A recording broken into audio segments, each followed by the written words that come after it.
Greetings, adventurers! It is I, the Quest Master, back again. Sorry about all those videos with just music, I've been so busy with family and doing stuff around the house and work. I just don't have the energy to do it, which is honestly my fault as well. And I want to apologize to all of you wonderful adventurers out there. So, I'm going to make a promise, a solid oath, if you will. I'll do one video a week with my voice, and the rest will be with music and stuff like that whatsoever. I've been working like a mad lad on this game. If you're new to this whole thing, questforlubok.org, that's the website. You could play it online. You could also download it. It's completely open sourced and free for all to use and modify all to your little heart's content over on GitHub. The link is in the description below. And same with the website, and same with a lot of other stuff, actually, too. My Twitter, too. And so, yeah. So I've been doing a lot of stuff lately. I've been just going like crazy. I actually just finished off a new section of the game, which was the caves. And I put out a blog post about it. And then actually, the other day, I think it was yesterday, yesterday, I finished off the second area on the village of Bernafel. That's where you see the scarecrow, the statue, the cult, all that weird, fun little stuff. That's always fun to have within said game. I always like to have a fantasy game, to actually have some kind of weird cult activity. Creating religions in a game is always actually a little bit of fun because you get to create the backstory for a lot of people. You get to create a kind of hierarchy of one person's faith or a group's faith.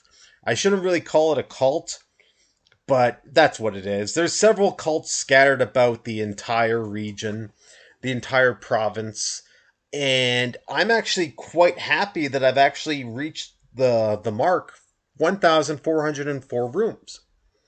And with that, there's a lot of characters. I didn't do the count, but I'm assuming over 100. Interactive objects over 100 too. The story is actually really cool, and my good friend Irian, that's his name, yes, created a wonderful theme song. It is such a wonderful theme song. I hum it at work. It's got that really neat vibe to it, that really cool 8-bit vibe. And him and I have been talking on and off because different time zones, and like I said, we're all just so busy. He's doing another one on the clock tower, which is in the beginning of the game. Which, you know what, in my honest opinion, there's not enough good clock tower levels in video games. More video games should have a clock tower level. And, it's just what's really missing. Same with cave levels, too. If you read my blog post, you'll know, I love the idea of an underground civilization. Now, it's kind of the concept of, a hidden society living deep beneath the earth, I know it's not true. Maybe it is. I don't know. I'm not a scientist or anything like that. And I'm not really a conspiracy theorist, But I do like the fact that people do live in mine shafts, It is a real thing. And you find that when you go into the caves, as you will with other areas in the beginning of the game too, right? There are people that live there, whatnot. There's the underground community in the beginning who wanted to escape the war.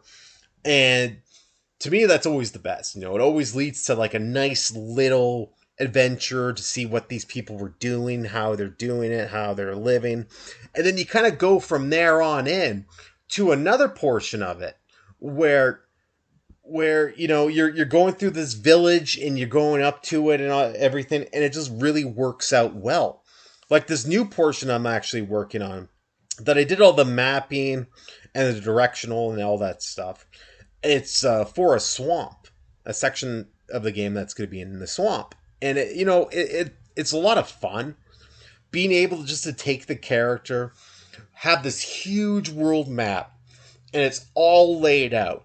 And you could go, if you really wanted to, you don't even have to know about the cult. The cult. You don't have to know about that. You don't even have to go to the swamp if you don't want to, or the cave, or anything. You could go off and, I wouldn't say it's open world because it really is an open world. It isn't. Uh, it's a bunch of boxes connected with lines. And that's it. You know, there's no cheats. There's no dying unless the clock runs out, of course. But that's if you got the game on for 24 hours. And I don't think anybody's going to have a game running 24 hours. Well, I don't know. There's a message in there. And it's just a lot of fun, It's a lot of fun to do. And it dawned on me the other day when I was finishing up this other section here on the caves that I haven't I haven't done a huge playthrough of what I have so far. Yes, I do videos here and there on the sections that I've done, but I've never done an in-depth playthrough, which I think would be a lot of fun, and I think I want to do that just for the sole purpose is that I think it'll be a great thing to show it off, right? And like a couple of my friends were like, "Oh, you should put it on Twitch." I'm like, I don't know about Twitch. I'm not pretty enough to be on Twitch.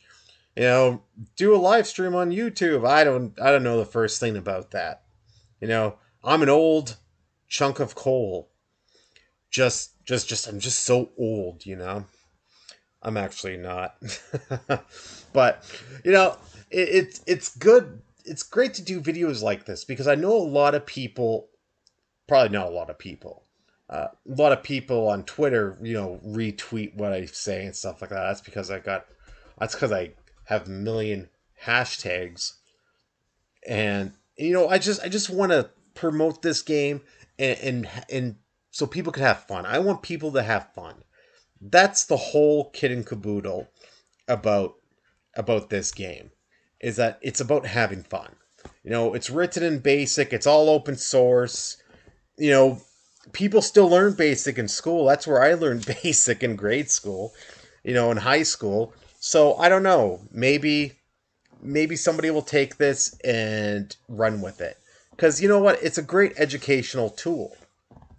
And it's just a lot of fun is all I'm trying to say.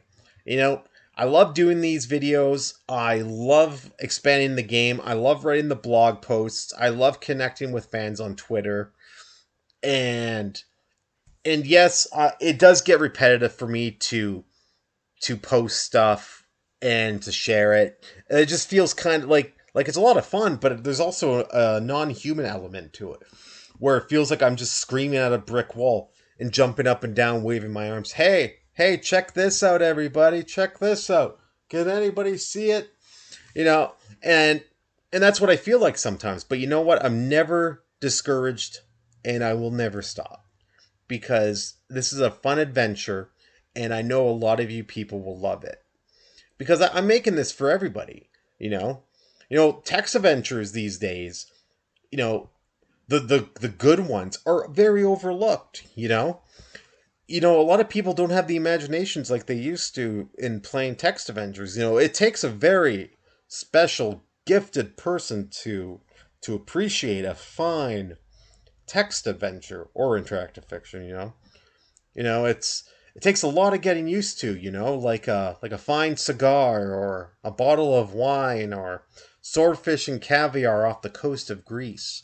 It just takes a little bit of getting used to. And I do believe more people should be playing text adventures. That's just my honest opinion because a lot of people, you play a video game and you turn your brain off.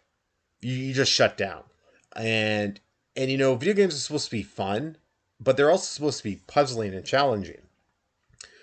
And, we've lost that in a way. Because now everything's like 4K, 8K, VR, Metaverse, bull crap. And let's be honest here, if this video gets more than 38 views, more people have watched my video than people on the Metaverse. And that's a something billion dollar abomination. The Metaverse is nothing but a crummy joke. It's Nintendo Wii graphics made by a company that spies on you. And for what? You spend money on these glasses and for what? Nothing. You're just standing around doing nothing. And Why would you want to spend all that time and money on some garbage made by a faceless company that spies on you and gives you a narrative on something that you don't even care about? You know, they program you to tell you how to feel, how to talk, how to think, and this is the best they can come up with. You know, you got a huge corporation, all this money, and that's the best you could do. I don't know. That's just me, of course. You know, here I go again on another tangent about why these companies and why there needs to be a video game market crash to actually start getting stuff together. You know, it had to happen with the Atari. That's why the Atari collapsed. You know, too many people putting out garbage. You know, like look at the big games now, all AAA, and they're all boring and they're littered with microtransactions and it just doesn't make any sense. You know, why hound and gouge your customers? All you're going to do is just drive them away to something else, you know? I don't know, maybe that's just me. You know, celebrity sponsored video games, in my opinion, are garbage. Microtransactions is just another scam. You know, selling stuff that isn't complete is garbage. You know, I shouldn't be saying this. People know it, but nobody really says it because, you know, people, well, not you guys. Some people are just you just can't get through to them, you know? Much like the deniers of horrible human acts that have happened in our past. But enough about that. I'm the creator of Quest for Lubok. Thank you for joining me today. Stay tuned for next time when I actually, well, I don't know. I'll show off another video. You know, maybe I'll talk, maybe I'll put music on it. Yeah, heck with it. I'll talk in my next video. With that being said, good day, good night. Keep calm, everybody. Have a good night.